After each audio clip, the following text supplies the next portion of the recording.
Do you ever wonder why people take risks to perform dangerous tricks? What's the point of jumping over 20 parked cars on a motorcycle? It seems that many risk takers do it for the fame. They live for the excitement, but they want to make sure they have an audience.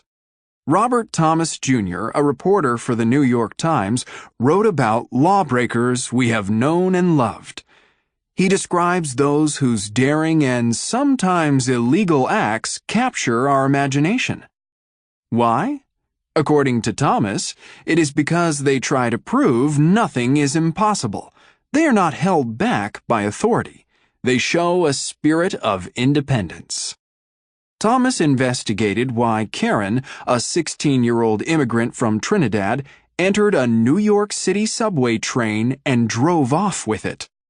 He begins with some background on other risk-takers who performed in front of crowds of anxious New Yorkers. One woman walked 1,600 feet on an unfinished bridge above the windy East River in 1901. To add to the danger, she was dressed in a long skirt.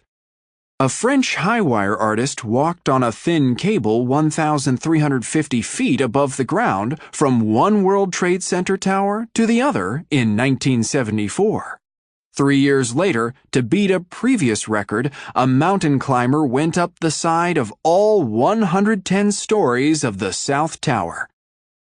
These risk-takers are usually not punished. The mountain climber, for example, had to pay a fine of just $1.10, 1 cent for each story of the South Tower. Thomas interviewed a psychologist, Dr. Joyce Brothers, to find out why these foolish acts fascinate us. Dr. Brothers was famous for her advice shows on American television and radio.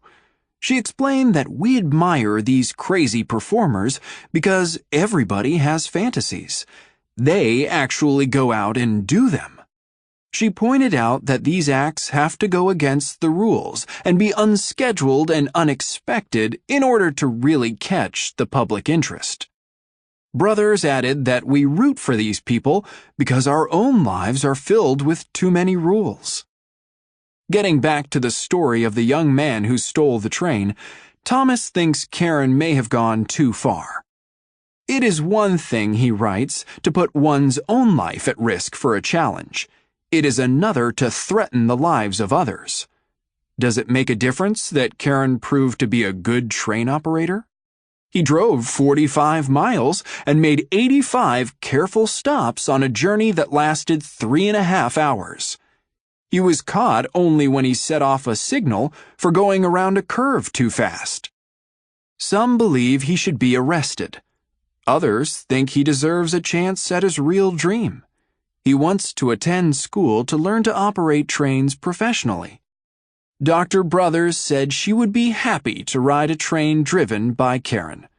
Would you?